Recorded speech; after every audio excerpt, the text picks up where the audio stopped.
opportunity to be able to claim the title of the best in Europe 2021, which is what they're going to be looking for. But there are a few hurdles in the way of any team that is going to claim that title, and it starts here, it starts right now. We've got Empire versus NAVI in the first of our semi-finals, and then we will of course later on have a classic in the forms of BDS versus G2. But I think that NAVI and Empire are going to start a little bit of a fire under this one for me. I think this is going to be an explosive start to open things up. Tim's rattled already. A thermite ban coming through from NAVI for their first attacking ban. Going in against Shepherd on the other side here. So you're looking maybe at things like the walk-in wardrobe wall up on the top floor. Looking at blue downstairs as well. Lots of options for that, but things like Ace and the Habana still very useful. Malusi, an operator that I know NAVI have leaned towards for a long time. So seeing that taken away, a bit of a surprise. And the Valkyrie finally being removed. Where I feel a little nervous for NAVI on the attack here, Tim, is that when we've seen Empire on Oregon before, they love playing behind mirror. They'll bring the C4s, they'll bring those two black mirrors, and they will cause absolute hell for the attackers if you give them the opportunity. So we'll keep a close eye on that and see if it gets employed throughout this first half. Well, that's it. It's not just that they like doing it, it's that they're very good at doing it as well, and it is certainly something that they could take advantage of. And as you say, coming in immediately there with Dan picking up mirror to kick us off. We're going to be heading down to the basement site. So here on Oregon, there are sort of two primary sites, really. It depends on the team as to which one is favoured. I don't think there's much of an argument for either being stronger than the other. We've got the basement here, laundry and supply, and then we've got the top floor site of dormitories. And in this case, Empire have chosen to take us downstairs to begin with. So what are you going to see here on laundry and supply? Well, the first thing that you're not going to see... it's Siege School time. Let's go, Siege School time. Let's go. The first thing that you're not going to see, you're not going to see a lot of vertical play, Des, because none of these ceilings can be taken out. The only vertical play that you're going to get is coming from the hatches, and the only one likely to be really used is that hatch from meeting down to electrical. So other than that, it's going to be a very horizontal push, and for a successful attack here, you're really looking for multiple avenues of attack. We want to see them get themselves established in bunker, but also push down and just prod and poke from laundry or freezer and just make Empire turn around. Don't let them just face up to you at rear stage and bunker. I always say it, but laundry and freezer, it makes me really nervous as an attacking angle where attackers choose to come in from and try and pull off their execute. I like what many have called the LATAM attack, where you come in from three directions, have one player coming in through Big Tower, for example, to hit the flank. I mean, that's as easy as it gets. Sada was in big trouble there. Yeah, just a little bit. I mean, stepping up with the Vector, still not going to be able to find anything back onto the side of Na'Vi. Doki doing what Doki does best and starting out with a brilliant entry. Almost as if Scyther didn't exist, because some teams could waste very easily 30, 40, 50, even 60 seconds trying to drone out and deal with that one roam player. But Doki steps in without taking a single shot and cleans him out. Great start for Na'Vi. 45 seconds in, and Na'Vi are confident at this point that they've got the top and middle floors absolutely locked down. They've got the map control that they need, and they can start pushing on towards site already with less than a minute gone. We've got pressure towards laundry from saves, and this is what I was talking about, these multiple angles. We've still got Nath over on the freezer side of the map effectively, looking to get himself in through there, and now we see the rotation from Na'Vi heading towards construction, heading towards bunker, and looking to create that spearhead of the attack, and then the others are distractions. It's all about pace here as well as my worry. And Dan, sitting on the mirror, playing more defensively, finds an easy one onto Nath. Not really a pick you'd be looking to find, I think, knowing that's the Habana. You're looking at her really to be opening up all these hatches for you. She is the proclaimed queen of hatches, and I believe here just getting herself taken out before he can even get the meeting hatch opened up as well. So not the best spot to be in, but thankfully you do have a little bit of fallback in secretly playing on the Maverick. Na'Vi have actually shifted themselves very much over to just rear stage and bunker at the minute. The laundry, the freezer retention has all dropped off, and that could cause them a problem, Des. They still haven't shifted the man out of pillars. That is now coming along, but for the time being, Empire are holding on to that position. This is a big one because they've got 6 grenades on side as well. They've forced a player playing on elbow to draw back whilst those nades came through, which is just let save slip in through the net. And on this block, he can open up the soft wall and look to push his way forwards. Do Empire know? Finds one for free. Joystick going down. Dan finds one back onto Doki up on Big Tower. They don't know about the flank. It's always coming in. Finds one for himself. A double playing playing off the corner of blue. Blur finds one back, but he's stuck in a 1 versus 3. Called it a 1 versus 2, as there's a freebie waiting for him. But he has got a lot of work to do. There's still one smoke cancel left, but he sees him cross. They know that he stepped up around hallway, so all they've got to wait for here is for him to step on site, sit and play passively. You've got the 2v1. You can play for the trade here, boys. Don't worry about going too aggressive, because with 15 seconds on the clock, Blur needs to make it happen now. Diffuser in hand, stepping his way forwards, looking to try and find some engagements, but needs to find the man. There's one inside blue. I don't think he's even aware he's there. Empire have played it perfectly. They've run that clock down. They've not taken engagements they don't need to, and they will close out round 1 comfortably. Beautiful from Empire there. A real masterclass in how to defend that site. The man, the movement from always there's just from pillars back to Harry Potter, slips through Shaiko spot into bunker and on the flank. Absolutely wonderful. Unfortunate timing for NAVI as Saves moves his way in and he's just completely unaware. There's no drone, there's no information there to make that call of the flank coming in from always, and it was just done in such a small space, like clockwork from him. Absolutely wonderful, and pretty much won the round for Empire. I'll go back to it again. You know, Nathan dying on the Hibana so early on, that's a bit of a kicker. Sure, you can lean towards your Maverick getting those hatches open, but we all know the time difference between a Maverick doing a wonderful piece of Picasso-level art on those hatches versus a Hibana dropping down 4 pallets and then buggering off to the next one. That's massive. It takes a lot of time to get those things done. So I just feel, again, that one's really on Nath dying out so early and not letting NAVI get control of everything they needed. Needs to be a little more careful when he's stepping into those more precarious positions across the map. Heading up to the top floor now, then Empire will take the secondary site of theirs. Pretty much a standard setup here. We've got the rotation through into Attic. Attic is reinforced. We've got ADSs present inside of the lower tier of Attic there. They're going to try to keep hold of that and make sure that there's no push coming from that side of the map. NAVI, by contrast, will likely look to get themselves potentially established in and around Master Trophy, get hold of that side of the map. But we have seen recently, there's a lot of attention towards that double window as well. We have. I mean, a mix across the whole top floor, really, in terms of options. I do like seeing top floor attacks these days because there is quite a bit of variety in what you can do.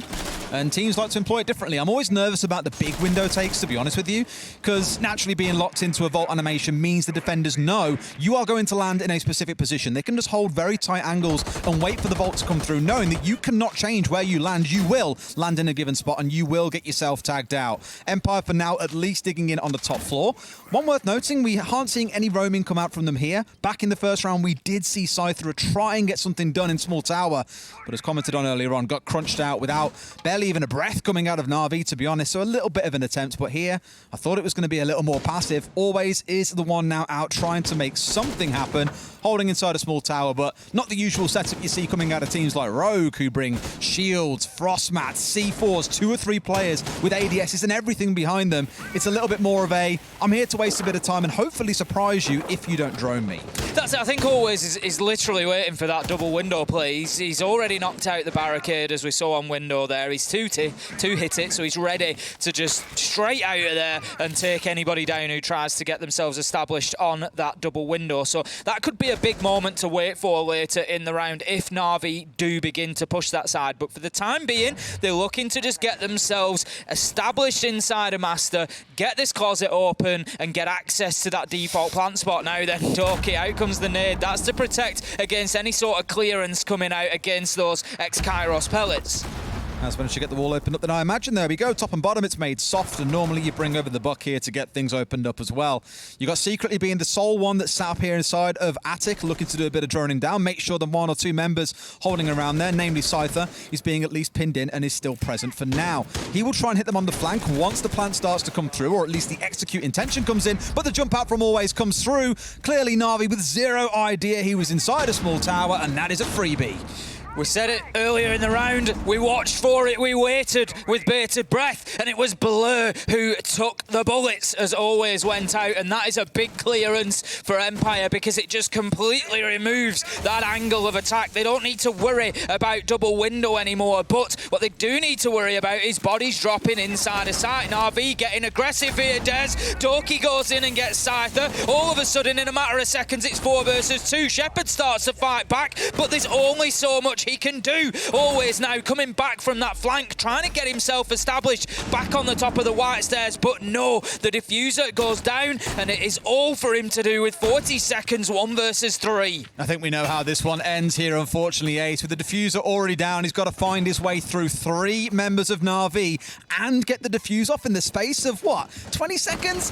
That simply doesn't happen. The first challenger on white is saved. Zoo turns away from the gunfight and may well lose his life as a result, but NAVI now know where Always is coming from. They know that white stairs is going to be his push in. They can hold this one a bit more defensively for Doki to then swing in and get the closing kill. Good stuff out of NAVI, even though Blur going down lost them all control on the west side of the map. It felt so good for Empire. Always goes out there, gets his pick. He's been completely missed in the drone in and punishes them for it. And you think, right, Empire, here you go. You've got your foundation in the round.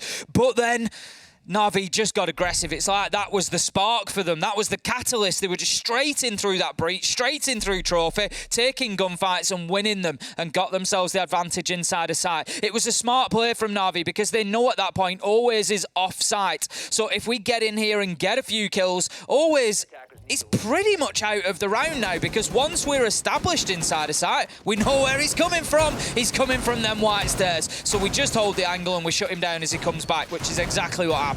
I kind of like the acknowledgement on their side of, right, if he's the small tower and he's made this jump out and got back in, he's not coming in through big window. He's now got to rotate down. So yes, we've lost a man, but on site right now is a maximum going to be a 4 versus 4. And that's when they chose to say, right, pull the trigger now. Now is the time, yeah. Exactly. Let's not let it become a 4 versus 5 again. Take it now whilst we have a momentary numbers advantage, and they capitalise very well.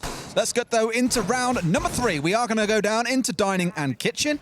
So the offsite that many would consider. We speak a lot about meeting and kitchen, dining and kitchen, which one do teams prefer?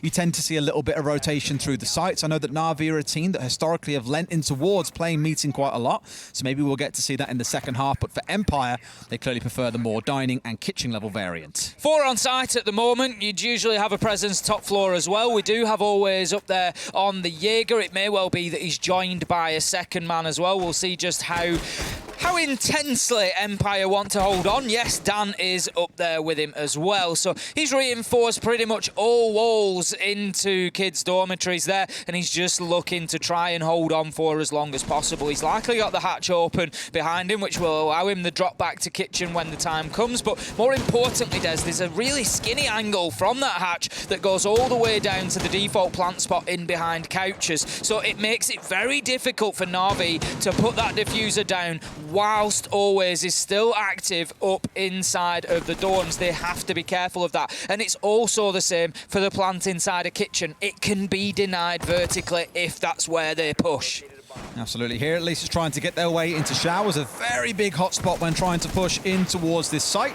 Normally you'd see a Maestro dug in here, holding deep, but here it's not a Maestro on side, of course, but still a key spot that Empire are looking to hold on to. So getting this cleared out enables you to take control of Shower Corridor and look to push the players that are kind of sat hovering around the bottom of white, just inside Shower Corridor, and gives you the ability to get this wall open that Saves is right next to, go for a plant in behind couches, and just cover longer angles with things like smokes if you want to. Or instead, look to just hold angles with guns and kill people who pop their heads up to try and cause some trouble. What I'm watching out for is Scyther on the mirror, though. I guarantee there'll be a mirror watching in towards that room. If they're in an unlucky spot, there'll be a C4 come singing out. You can see how dug in they are with the mute jammers, the ADSs, the shield, the mirror window. There is everything. And Doki's managed to find his way nice and close. That mirror window now rendered useless and out of action. But one they've got to be careful of is the angles that he can start taking. Nade is actually going to force Doki away from a plan of attack that he had coming in. Out goes the nade. Scyther, however, does get the kill, steps back, and he's just dipping and ducking out of trouble here and keeping himself active. The kill starts come in. Joystick on a big flank there, able to move through into the corridor, and it is as easy as that. Long range from Joystick over the mirror window with that Tachanka turret. NAVI, they just got surrounded there and run over. They did, yeah. There was one part they didn't really consider that in that attack, and it was a good idea, you know. Get yourself in through the double wall, get into showers, and look to contest right up against that mirror window. It was a great idea, but one thing they didn't have considered is that Empire would force someone down the shower corridor, as Joystick did, and pick up a couple of kills. You'll often see teams stick someone on that shower window off towards the south to stop that kind of thing happening. So for NAVI, a small mistake leads to the whole round falling apart. It is unfortunate, but a good opportunity taken by Empire to close out that round in flawless fashion. Going to be looking to head back down to basement now, double down and get 2 rounds back to back if they can here, Empire. Just try and get themselves a little bit of breathing space. It was beautiful from Joystick, and as we said, he just had Shepard on the Tachanka, backing him up from inside a kitchen as well with the long angle through to small tower. There was just absolutely nowhere for Navi to go. They couldn't push towards the corridor because Joystick was there. They couldn't push towards the site because Shepard was there. It was just a little bit of a nightmare for them, and as you say, the attack, whilst good in its foundation, just fell apart towards the end there. So back down we go to the basement. Navi losing this in round number 1 on the attack. What can they learn from it? Well, they can learn to keep the Hibana alive for starters. There's, as you say, just enable them to work a little bit quicker and a little bit more freely in terms of maybe what they want to do on site and what they want to open up. But they also need to be very aware of the potential movement of those defenders inside a site, because it was an always flank last time around that he shouldn't have ever been allowed to get away with that. He shouldn't be able to rotate from pillars through Shaiko into bunker without being challenged from a team that are attacking bunker. That shouldn't be allowed to happen.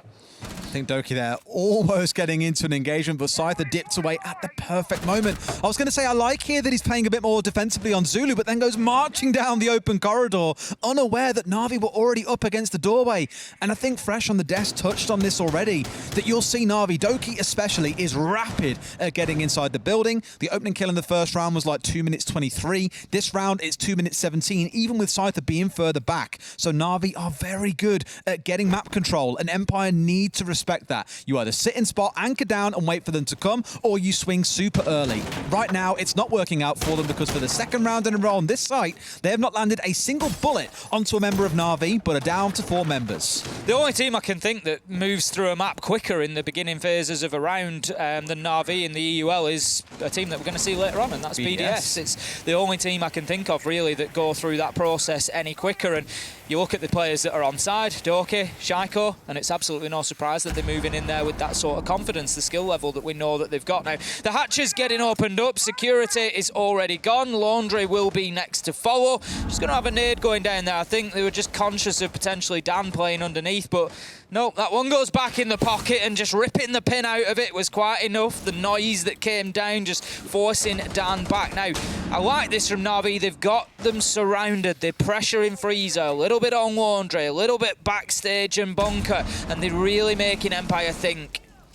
I like that, again, it's leaning towards Na'Vi bringing along so many nades. They can destroy and yeet these down blue all day long for all they please, and could do a lot of damage with it. But at this point, we haven't seen any nade kills coming through. That one's the easiest one in the book as well. This Shaiko spot, as we often call it, does get exposed by this wall being opened up from the hatch, but you've got the mirror just inside the site, tickling those off the wall, so the Hibana is ineffective. They need to either make her move or go for a different angle. A lot of teams like to deploy smokes here to make it easier. This time around, you're not going to see the stepping coming through, and Nath is now helping to challenge onto this angle. They really want this player out, and grenades everywhere. Double indicators come in, down, at least out, down but not out, sorry, on Always inside after he just finds Doki. So not yet dead, and Navi might not know that he's down. That's it, even when being pressured to that degree, Always still able to do something for his team, getting that kill. He'll be close out now, and that's going to leave us 3 versus 3. But the kills start to come in for Empire once again. The clock is ticking down. Navi have to stick this plant attempt. It's all up to Nath now. Blur's on the cover, but low health. Can he find his man? No, shot down by Dan. No! And that is going to be the round. A 2K coming in from Dan, and another good basement defence from Team Empire takes them now 3-1 on the scoreboard. I'd say it's much scrappier than so much a better or a good defence coming out of Empire again, because Navi were in such a commanding position. How Dan wins that gunfight onto one, and just trying to get anything they can when the opportunity presents. But so far for Navi, those opportunities have been few and far between, and even when they've been there, they've not always been able to solidify. As you say, last round there was, you know, a definite chance there for them, but they just always feel one step behind Empire at the minute for me. Empire just always seem to have the answer before the question is asked. It's one of those rounds that you look at and just go, clutch factor was the big decider at the very end of it. Otherwise, it felt like Navi did do a lot of things right. But that to one side, round 5 is underway. We are back up to that top floor, and I was having a good chat with I want to say it was fresh a couple of days ago. We were talking about teams who rotate through the same 3 sites. They'll go like you're seeing out of Empire here. Basement, top floor, dining and kitchen. Basement, top floor, dining and kitchen. Whereas some teams, you get the more stylistic choice to say, you know what, if we fail at a site, we'll repeat it. We know what we can get right. We know what we can course correct. And although they didn't have the choice here, they could have done so back in round 2, for example, but opted not to, stepped away from the top floor. And this is where we're returning back into it in that 3-site rotation, which can make things predictable for the attackers to go, right, we know what these guys do. They're definitely sticking to the same rotation. So maybe if we want to change up our operators, we want to change anything about our lineup, we can. To give it to NAVI, though, they've changed nothing. They are staying as they have already. 6 frag grenades on side with the same operators. They've gone through the same 5 operators with the same gadgets the entire way through. NAVI again moving quickly here. They've got themselves in, and inside of the first minute, they're going to clear out the top of the reinforcement, which will allow Nath to continue on in a second. Doki just clearing out the space underneath, as we saw previously, so that a nade can come in should anybody try to impact trick or otherwise take out those X-Kairos pellets. So that is now access to site gained, and this is quick from NAVI. Des, we're a minute 20 into the round. They've got Armory Corridor and Armory Control established. They're inside a Master Trophy. They're looking to push forward. They've got the breach open. They can start thinking about a plant if they get themselves a kill or 2 here. They just need to open things up, and here comes Doki. He's going to face up to Joystick in a second, gets the kill onto Dan, but absolutely no idea that Joystick is there, and that is at least the second time, Des, that we have seen NAVI falling foul to sloppy droning. Oh, a good grenade coming through, though. Just as Blur gets shut down, he releases a grenade, and it catches Joystick for the trade. 2 versus 2 in the end, or sorry, 2 for 2 between those two in the end of it. Isn't a bad thing, and yes, they fell down to the droning, but once again, it's another entry kill coming in from Doki, pushing through Shower in towards Zulu. That's 3 Where would that he's got. they be if they droned him? That's going to be the difference for NAVI here. That's how you lose rounds. I won't complain too much, because back in those previous 2 rounds where Doki has killed Scythe on that angle, it's come out really well for them. They've put themselves in a 5 versus 4, no complaints. Yes, they've only got the 1 round. I'm not quite sure what the idea was behind that plan. Saves was a little bit late to the party. It's a 1 versus 1. It's always versus Secretly. Always holding on the downstairs, has got the angle, and I think Secretly is aware that he's hanging on the downstairs. If he can recover this diffuser and rotate himself off towards concrete, he could be in a great position. But the problem is these bulletproofs are going to see everything that he does. So he wants to shut these down first. Has now got to try and go in for the plant. Must know that the man is pushing in. Does he know where he is? Here comes the flank coming through. Sees him behind. He dips, he ducks, he dives, he dodges, but can't quite get it. Always wins it out. Empire move up to 4-1. Always is having a real day at the minute with these big, important clutch moments coming in. Just able to keep his movement. He was a little bit lucky there. There's half a second difference between winning that round and losing it as Secretly moves through that rotate. He just sees the back end of Always disappear behind that wall, and half a second sooner he definitely goes in and gets that kill to close out the round. I really don't think at that point Always was aware that Secretly had rotated around behind him, but the gunshots that came through that didn't land was all the information that he needed to get in and win that round. But this is the frustration for me there, Des. I picked up on it during the round, and just to expand on the point, you've got to look at it and say, Doki goes in, he gets a great opening kill. He hasn't pushed past double door at that point. If the droning is sufficient to know that Joystick's there, that's a freebie for Doki. He's moving around that corner pre-firing. There is not a chance in hell that Joystick wins that duel. So all of a sudden, then NAVI are 5 versus 3 rather than 4 versus 4. They're not battling from behind like that. It's coming down to a 1v1. That extra man, a 2v1, is then the difference between winning and losing that round. And that's 2 moments for me where NAVI have just been sloppy in that intel gathering. I'm not talking about, you know, being perfect and never getting hit on the flank or anything like that, but Always and Joystick have both gotten away with hiding, and it can't continue for NAVI.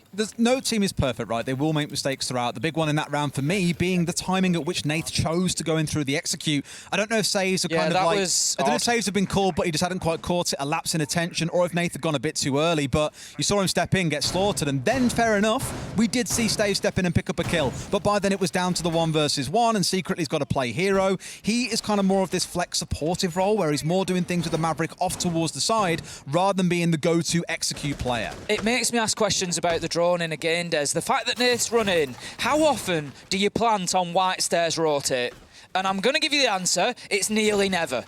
you'd go to the other side of the games table and you're a lot more secure in there. Nate's not done that. So there's some information there that said get in behind the table on the rotate, that's where to plant. But they've missed the man on white stairs. So again, I'm just wondering, you know, how complete is that picture that they've got before they've gone in and made that decision? Well, let's see how round 6 plays out. Na'Vi desperately, I feel, needs something. Not forgetting again that this is their map choice. Empire are taking us to Coastline next. It is their map pick. So I'd be slightly concerned if I'm stepping into that as the Na'Vi lineup. However, their defensive side for Na'Vi could be a very different story. But I do not like it when teams go into the second half with only 1 round to their name, because all the other side has to do is find 1 single round and you're guaranteed to at least step into overtime. So need to see something coming out of them here. Doki being shut down on the entry. That's a little bit uncharacteristic because he's found 3 for himself so far in this half. The problem for Na'Vi here is that Empire are doing what they do very well, and that's once they get themselves ahead, they're really difficult to reel back in, because people like Dan always start really stepping up. They're like firing on all cylinders. The confidence comes out and they get very, very difficult to stop. The opening kills start going in their favour. They're playing at a man advantage, and once Empire are on top of you, they won't let you get back up. Will they naff? As things have been going so far, it seems that Empire are very good at exploiting those small weaknesses coming out of Na'Vi as well. Alicia Nate's got himself in on the top floor quite comfortably, but do they know about Joystick holding in behind this bed? They must know. Oh, they don't know, they don't know! Again, they do not know, Des! You've got to know the man's on the upstairs, guys. Come on! Now they've got to push him out of this spot, and sure enough, a grenade here could do wonders for them, but secretly he's the only one left with a nade in back pocket. Blur does get the shutdown, but once again, Nath has died early in the round, and they've lost a crucial heart breacher. 30 seconds left to go. You can't open the hatch that you wanted to open. You're having to retrieve the diffuser, and again, it comes down to droning. Not going in there, not locating the man. It's not about necessarily checking every corner, but what it is about is saying, we don't know where Joystick is. We need to be careful. The kills continue to rain in for Empire. It is 4 versus 1. 10 seconds left to go. Too much to be done for the side of Na'Vi, and there is absolutely no saving them as Empire take a 5-1 half. I mean, down with the entry, Joystick in from behind the mattress. That just crushes the round for Na'Vi outright in a 5 versus 3.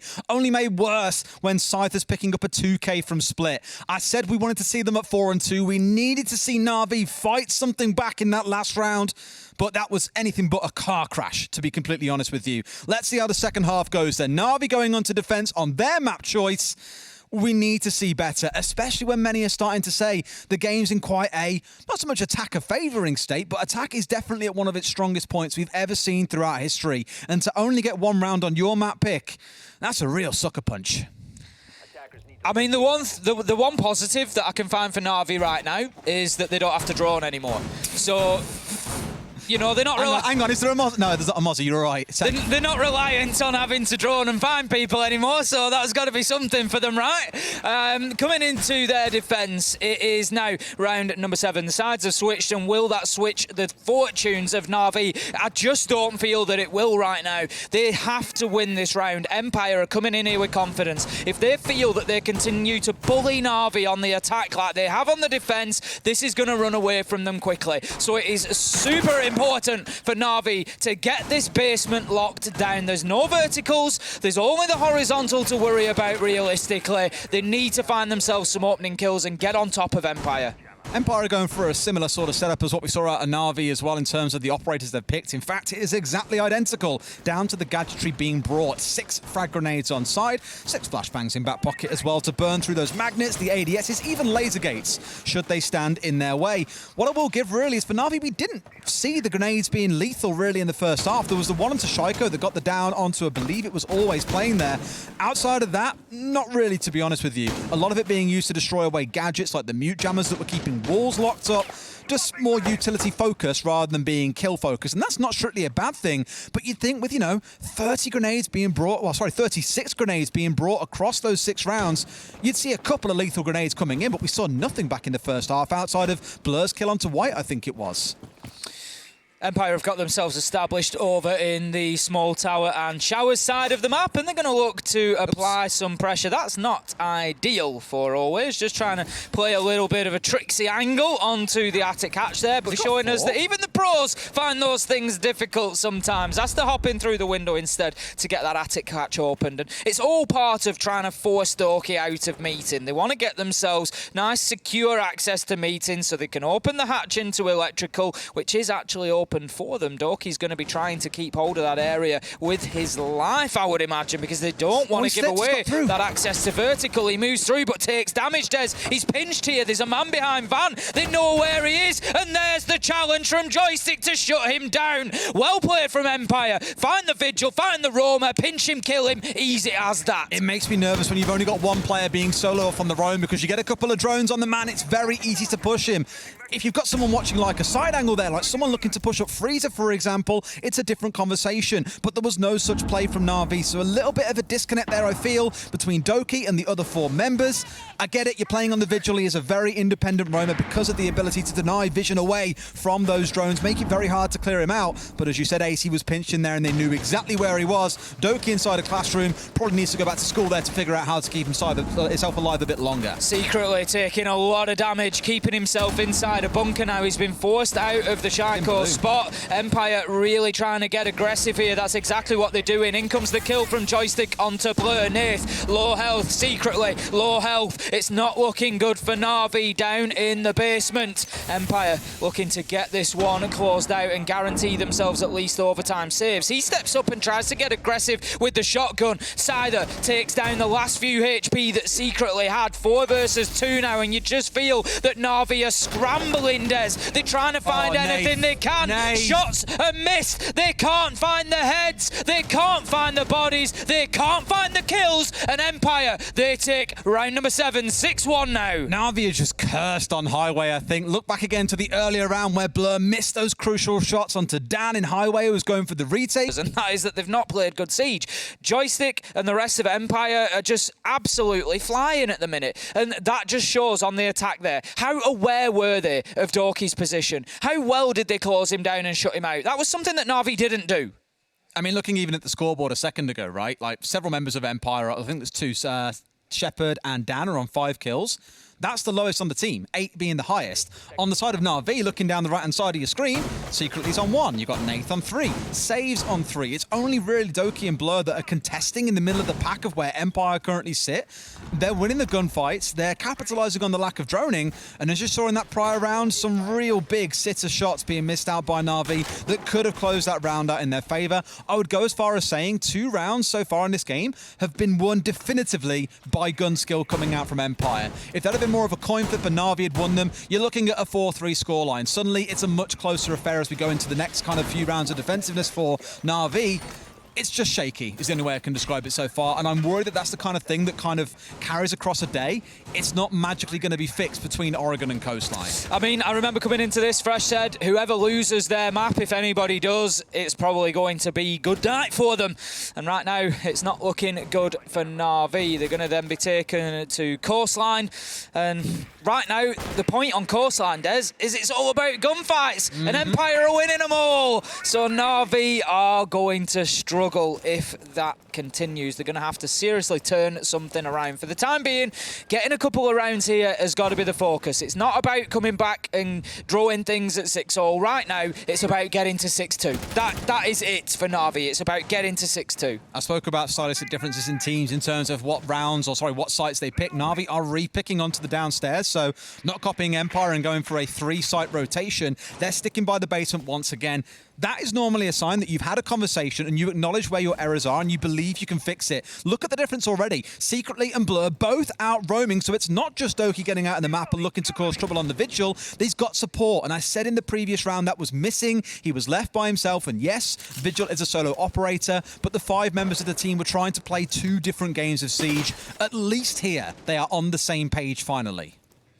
Secretly continuing to be aggressive on towards rear stage. Drone comes in, forces him back to site as explosives follow as well. So Empire once again doing a good job of recognising exactly where the pressure points are for this Na'Vi defence and moving in there and removing them. Now then, we've got Oh, but no, Doki's returned as well. So Navi now all back on site, but a minute and a half wasted. Much better, and 5 men on site. And the big thing is that you're seeing now what the intent was of the two roamers being out there with Doki was for him to get out and escort him back to site, stop him being picked off too easily, and it has worked. They found the entry onto Joystick, who has had a terrific couple of rounds so far, so I'm glad that he's been shut down in this round. It will slow things down a little bit for Empire, and we did see in the last round, it came down to the dying 10-15 seconds. Empire are not a quick team. Our number one criticism of teams like them and Virtus.pro, I don't know why it's the Russian teams, but historically quite slow. So I'm glad that Navi were able to push that a bit, and with that opening kill, they could slow things down even more. That's it, and now they sort of reach in to try and send nades in, just try and dislodge players, but it's easy for them to just dip away from them and then move themselves back into position. There's 3 of them in highway here. This isn't really optimal coming out of Navi. They don't seem too aware of what's going on, and they walk straight into Dan.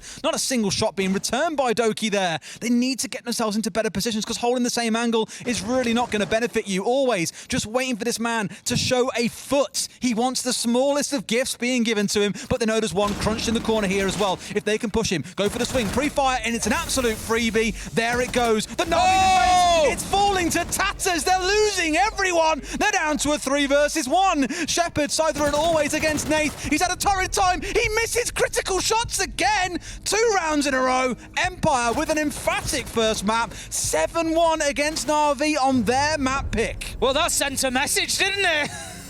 Woo! Oh dear, Navi! Empire absolutely tearing them asunder on Oregon there. There was absolutely no quarter asked nor given. And Empire, what a performance from them. That was a speed run any percent Oregon. And they're definitely putting in for a world title with a performance like